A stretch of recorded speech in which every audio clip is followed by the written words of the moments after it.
Hello friends, कैसे हैं आप सभी लोग। आज मैं रिव्यू करने वाली हूँ मार्स का ग्लो फ्लाई हाइलाइटर। ये हॉनेस्ट रिव्यू है। इसका पैकिंग बहुत ज़्यादा क्यूट है। प्लास्टिक बॉटल में है। ये 10 ml 300 रुपीज़ में आता है। इसमें 3 शेड हैं, wing rose, wing champagne, wing gold. ये highly pigmented, give high metallic shines with a luminous finish, no chunky and shimmer particles, blend effortlessly and paraben free. Liquid highlighter लगाया कहाँ कहाँ जाता है?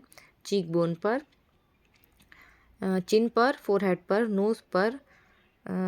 सेलिब्रिटी के फेस पर जो ग्लो होता है वो लिक्विड हाइलाइटर से ही आता है। लिक्विड हाइलाइटर 2 तरह से लगाया जाता है, फाउंडेशन में मिक्स करके, मेकअप के बाद हाइलाइटेड जगह पर। आई होप आपको ये मेरा वीडियो पसंद आया हो। पसंद आया हो तो प्लीज़ कमेंट करें, शेयर करें अपने फ्रेंड के साथ और मुझे कमेंट करके ज़रूर बताएं कि आपको मेरा वीडियो कैसा लगा। Thanks for watching.